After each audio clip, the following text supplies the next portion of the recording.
আসসালামু আলাইকুম রহমতুল্লাহি ওবরকাতুহু। সম্মানিত দর্শক, অবস্থা দৃষ্টে মনে হচ্ছে বাংলাদেশের সঙ্গে আমেরিকার যে সম্পর্ক, সেই সম্পর্কটিকে অনেকটা সাঁড়াশির মতো করে আমেরিকা চেপে ধরেছে।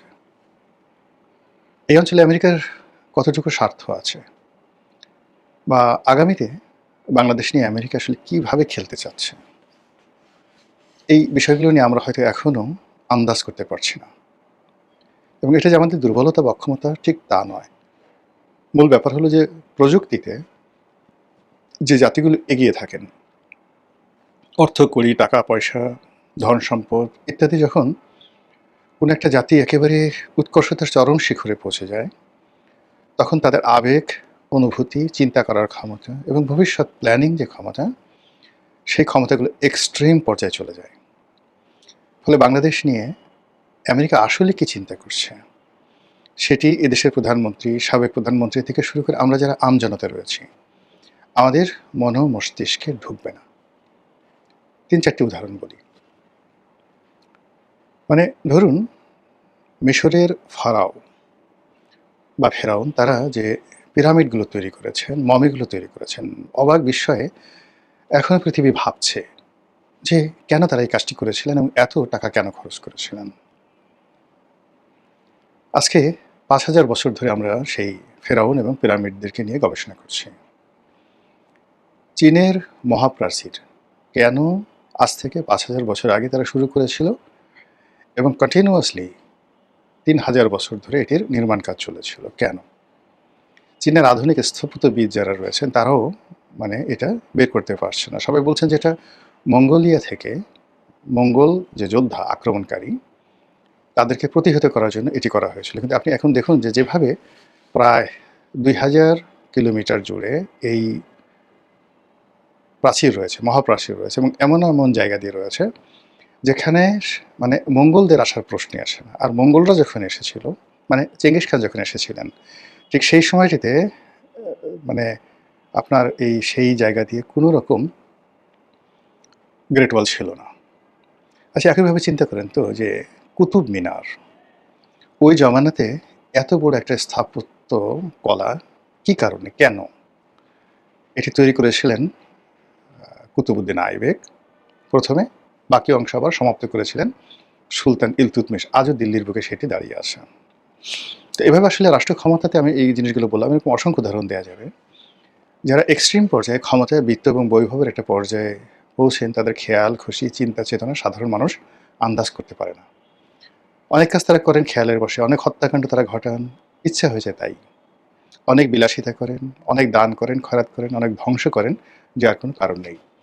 এবং যখন এরকম একটা মানুষ বা জাতি বা গোষ্ঠী এমন পর্যায়ে পৌঁছে যায়, তখন সবার মধ্যে একটা আনপ্রেডিক্টেবল অবস্থা থাকে, তারা খুব অস্থির থাকে। যখন পৃথিবীর ১ নম্বর পরাশক্তি ছিল চীন, না মানে আনপ্যারালাল পরাশক্তি ছিল, the first in the world, প্রথম, সেটা হলো পারস্য। তখন পারস্যের একটা ছাগলেরও যে ক্ষমতা ছিল, সুন্দরবনের রয়্যাল বেঙ্গল টাইগারের সেই ক্ষমতা ছিল না। এবং সেই ক্ষমতাটা এখন আপনি পারস্যে গিয়ে, তাদের যে জাগ্রেব পর্বতমালা রয়েছে, সেখানে যে মাউন্টেন গোট রয়েছে, এক পাহাড় থেকে আর এক পাহাড়ে তারা যেভাবে লাফিয়ে ছুটে চলে, ওই সাহস আমাদের রয়্যাল বেঙ্গল টাইগারের নেই। আমাদের দেশের রয়্যাল বেঙ্গল টাইগার যদি ওই ছাগল যেখানে ওঠে ওখানে দাঁড়া করিয়ে দেন, রীতিমতো প্রস্রাব করে দেবে, পায়খানা হয়ে যাবে, ডায়রিয়া হয়ে যাবে সঙ্গে সঙ্গে, বাগগিরি ছুটে যাবে সঙ্গে সঙ্গে। অথচ জাগ্রেব পর্বতমালার সেই মাউন্টেন গোটের ঠিক সেম ক্ষমতা রয়েছে। এরকম যে অনেক কিছু গড়ে ওঠে স্থানকাল পাত্র ভেদে। সেই দিক থেকে বাংলাদেশকে নিয়ে আসলে আমেরিকার যে খেলাধুলা, প্রয়োজনীয়তা আমরা বুঝতে পারছি না। কিন্তু অবস্থা দৃষ্টে মনে হচ্ছে যে তারা বাংলাদেশকে খুব একেবারে একটা অক্টোপাস যেভাবে ধরে, ঠিক ওভাবে চারিদিক থেকে তারা ধরেছে। তারপর একটা সাঁড়াশি দিয়ে যেভাবে একটা উত্তপ্ত জিনিস বা চাদর বেদর করে যে সকল জিনিস, সেগুলোকে যেভাবে একটা সাঁড়াশি দিয়ে ধরে, আমরা ধরি, ওইরকম সাঁড়াশি দিয়ে বাংলাদেশের সব কিছু আমেরিকা এখন নিয়ন্ত্রণ করতে চাচ্ছে। তারা বাংলাদেশের ট্রেড অ্যান্ড কমার্স, তারা বাংলাদেশের জাতীয় সংসদের দক্ষিণ চত্বরে তাদের স্বাধীনতা দিবস পালন করা থেকে শুরু করে আরও অনেক কিছু তারা করে চলেছে এবং করে যাচ্ছে, এবং এটার কোনো ক্ষামতি নেই বা এটার কোনো যাকে বলা হয় বিরতি নেই। তারা কি জোর করে আমাদের কাছ থেকে করিডোর আদায় করবে? তারা কি মায়ানমারের যে আরাকান আর্মি, সেই আরাকান আর্মিকে অস্ত্র দেবে এবং আরাকান আর্মিদেরকে সেই চীনের বিরুদ্ধে এবং মায়ানমারের নেপিদোতে যে বা রাজধানী যেটা রয়েছে ইয়াঙ্গুনের পাশে নতুন রাজধানী করেছে নেপিদো। তো সেখানে যে সামরিক জান্তা সরকার আছে, এখন সেই সামরিক জান্তা আবার নির্বাচন করে প্রেসিডেন্ট হয়েছে।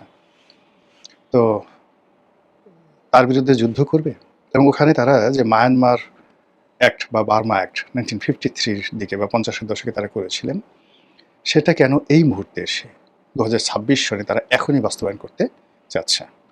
বিশ্বাস করেন আমরা এগুলো নিয়ে আলোচনা করতে পারি, কিন্তু এগুলো নিয়ে একটা সামারি তৈরি করা বা স্থিরভাবে কোনো কিছু বলা, এটা আমাদের পক্ষে সম্ভব নয়।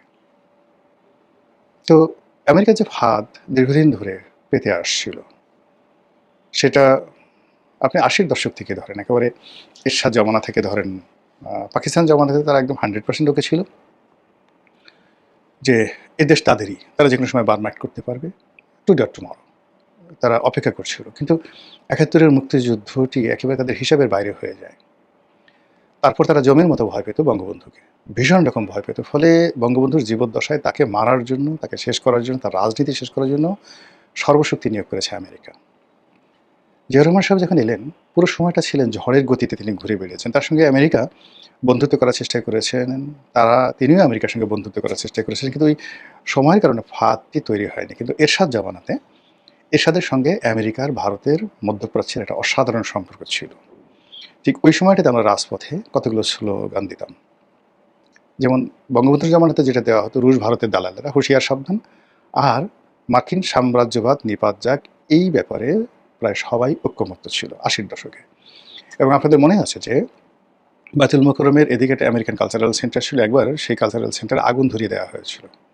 তাহলে বোঝার চেষ্টা করুন যে আমেরিকাতে আমেরিকা যে বাংলাদেশের ব্যাপারে নাক গলাচ্ছে, এটা দীর্ঘদিন ধরে। তারা সেই 70-এর দশক থেকে তারা সমাজের বিভিন্ন স্তরে তাদের এজেন্ট তারা নিয়োগ করে যাচ্ছে, সাংবাদিকদের মধ্য থেকে, ব্যবসায়ীদের মধ্য থেকে, সম্পাদক, মালিক, রাজনীতিবিদ, অনেকের মধ্য থেকে তাদের যে আমেরিকান কালচারাল সেন্টার রয়েছে, সেই কালচারাল সেন্টার, USAID, এরপর অন্যান্য যে সকল দাতব্য সংস্থা রয়েছে সেগুলোর মাধ্যমে এবং আমেরিকার অনেকগুলো NGOর মাধ্যমে এগুলো করে এখন একেবারে তারা পরিপূর্ণ। আমাদের সমাজের যত বড় বড় রুই, কাতলা, মৃগেল, পাঙ্গাস, বোয়াল যা কিছু দেখেন আমাদের সমাজে, বেশিরভাগই কিন্তু প্রায় অলমোস্ট 90% এই বড় বড় মাছগুলো, এগুলো আমেরিকার কেনা, কৃতদাস, চাকর। তারা চাকর, তাদের স্ত্রী চাকর, তাদের সন্তান সন্ততি চাকর, পুরো পরিবার চাকর, সারাদিন বাসায় বসে বসে আমেরিকার জিকির করে। তো ঠিক সেই অবস্থাতে শেখ হাসিনার পরিবর্তন হয়েছে, পট পরিবর্তন হয়েছে, তার ক্ষমতা চলে গিয়েছে। সেই ক্ষমতাতে প্রথমে ইউনূস আসছেন, তারপর এখন তারেক রহমান সাহেব আসছেন। কিন্তু দিনকে দিন ক্ষমতা পরিবর্তন হচ্ছে, কিন্তু আমেরিকার যে প্রভুত্ব, আধিপত্য এবং রাজত্বর যে ধারাবাহিকতা আমরা দিনের আলোতে যেটা দেখছি, এতে কমছে না, বরং বেড়ে যাচ্ছে। এবং আগামীতে যে রাজনীতির পট পরিবর্তন হবে, ইভেন যদি কখনো আওয়ামী লীগ চলে আসে, আওয়ামী লীগ অতীতের মতো আর যাকে বলা হয় তিড়িং বিড়িং করে লাভ হবে না। তার এখন আমেরিকার যে কর্মকাণ্ডগুলো রয়েছে, সেই কর্মকাণ্ডগুলো তারা চালিয়ে নেবে। তারা সেই মায়ের ডাককে মাথায় করে নাচবে। এবং এখন যাদেরকে আপনি দেখতে পাচ্ছেন, ইনুস জামানাতে যাদেরকে দেখতে পাচ্ছেন, তাদের অনেককেই আবার আওয়ামী লীগের সঙ্গে দেখতে পাবেন যে খাতির হয়ে গেছে।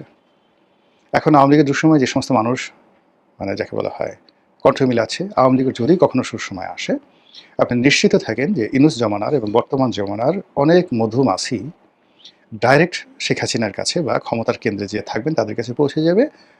এবং এখন যারা লাফালাফি করছেন, তারা ছাগলের 3 নম্বর শিশু হিসেবে ওই সময়টাতে শুধু একটা লাফ দেবে, তাও সম্ভব হবে না। এইভাবে তারা পুরো জাতিকে যাকে বলা হয় অক্টোপাসের মতো চেপে ধরেছে। এই যে আমাদের সমাজে অন্ডকোষ ফাটিয়ে দেওয়ার কালচার শুরু হয়েছে। একজন ভিক্ষুক তার যে অর্থ, সেটি ছিনিয়ে নিয়ে ছিনতাইকারীরা তাকে মেরে ফেলছে, একজন ভিক্ষুকের। এই যে ঘটনাগুলো, এসে এটা ফেইল, এটা সমাজে ফেইল করছে, মানুষের নীতি নৈতিকতা ফেইল করছে। এটা কিন্তু যাকে বলা হয় পশ্চিমাদের একটা চক্রান্ত। পশ্চিমারা যখনই কোনো একটা দেশে সাম্রাজ্যবাদীদের যে ম্যানিফেস্টো, সেই ম্যানিফেস্টো অনুযায়ী অভিযান চালায়, তখন সেই জাতির মোরাল ক্যারেজ শেষ করে দেয়, নীতি নৈতিকতা ধ্বংস করে দেয়, এবং সেই জাতি কোনো অবস্থাতেই তাদের সমাজে বুক উঁচু করে, সিনা উঁচু করে জাতির সামনে দাঁড়াতে পারে এরকম একজন লোক থাকে না। সবাইকে মানে কালপ্রিট বানিয়ে দেওয়া হয়। আপনি এখন চিন্তা করুন তো 1980 সনে, ইভেন 1990 সনে আমাদের এই জাতির যে সকল মানুষজন ছিলেন যাদেরকে মুরব্বী বলা হতো, ধরেন একজন সাংবাদিক ফয়েজ আহমেদ, একজন নির্মল সেন, কিচ্ছু ছিল না, কিন্তু একেবারে সাধারণ একজন মানুষ, কিন্তু তারা বিএনপি এবং আওয়ামী লীগ এই দুটো দলকে একত্রে বসাতে পারতেন। তারা এরশাদ সাহেবকে আওয়ামী লীগের সঙ্গে বিএনপির সঙ্গে ঐক্যবদ্ধ হতে বাধ্য করতে পারতেন, এতটুকু ক্ষমতা ছিল।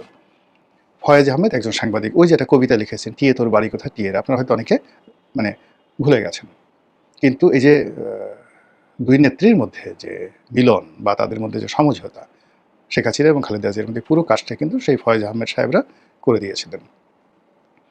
এখন একজন নির্মল সেন, একজন ফয়েজ আহমেদ এই সমাজে আছে? প্রথমত নেই। আর সমাজে এরকমভাবে যদি কেউ ফয়েজ আহমেদ হওয়ার চেষ্টা করে, প্রথমত তাকে আওয়ামী লীগের দোসর, জামাতের দোসর, বিএনপির দোসর, ভারতের দোসর, আমেরিকার দোসর, তুমি কার মামুরে, ইত্যাদি ইত্যাদি যাচ্ছে তাই ভাষায় গালাগালি করে এই যে আমাদের সমাজে একটা বিশ্রী পরিবেশ তৈরি হয়েছে, এই যে পরিবেশ তৈরি হওয়ার পেছনে অপসংস্কৃতি, অপপ্রচার যা কিছু হচ্ছে তার প্রতিটির পেছনে পশ্চিমাদের মদত রয়েছে। আর এরকম একটা পরিবেশ পরিস্থিতি যদি বিশৃঙ্খল না হয়, তাহলে তারা তাদের যে কাঙ্ক্ষিত লক্ষ্যবস্তু, সেই লক্ষ্যবস্তু তারা আক্রমণ করতে পারে না, কাঙ্ক্ষিত মাকাম গন্তব্য সেখানে তারা পৌঁছাতে পারে না। কাজেই এই যে বাংলাদেশের এখন যে সব কিছু এলোমেলো, আর্থিকতা এলোমেলো, তারপর প্রশাসন এলোমেলো, পুলিশ এলোমেলো, সব জায়গাতে ফ্রাস্ট্রেশন একটার পর এক বাড়ছে, কান্না চারিদিক থেকে বাড়ছে, এবং কোনো মানুষ, এমনকি যারা বিএনপিতে আছে, বিএনপির যে সমস্ত লোক খেলোয়াড় ৩ মাস আগে বা 4 মাস আগে খুব শক্তিশালী ছিল, সে সকল খেলোয়াড় চলে গেছে, নতুন আরেক দল আসছে। তারপর বিএনপির দুঃসময় যে সমস্ত আমলা কামলা কর্মী যারা ছিলেন, তারা সবাই ঘরে উঠে গেছেন। এরপরে যখন ইনুস জামানত আসলো নিয়োগ বদলিতে, হঠাৎ করে বিএনপির যে সমস্ত লোক খুব কাছাকাছি এলো, তারা কেউ নেই। ঘুরে ফিরে দেখা যাচ্ছে যে ইনুস জামানাতে যারা শক্তিশালী ছিলেন তারাই এখন বিএনপি জামানাতে শক্তিশালী। এই যে একটা অবস্থা, এবং একই সঙ্গে আপনি দেখেন জাতিসংঘের যে নিয়োগগুলো হচ্ছে, বিভিন্ন দূতাবাসে যে নিয়োগগুলো হচ্ছে, প্রশাসনের যে নিয়োগগুলো হচ্ছে, প্রায় সবারই আমেরিকার একটা চমৎকার লবিং রয়েছে, আইএমএফের একটা লবিং রয়েছে, এবং পশ্চিমাদের গ্রিন সিগন্যাল ছাড়া এখানে বড় বড় পদ পদবিতে যাওয়াও যাচ্ছে না, টিকে থাকা যাচ্ছে না। তাহলে সেক্ষেত্রে আসলে আমেরিকা কি করছে বা কি করবে, এগুলো নিয়ে যদি আমরা একটু অ্যাটলিস্ট ভাবার চিন্তা করি, তাহলে অন্তত সামগ্রিকভাবে আপনি কিছু করতে পারবেন না, কিন্তু যে যার অবস্থানে আপনি নিরাপদ থাকতে পারবেন। মহান আল্লাহ আমাদের সবাইকে হেদায়েত দান করুন এবং হেফাজত করুন। আসসালামু আলাইকুম ওয়া রাহমাতুল্লাহি ওয়া বারাকাতুহু।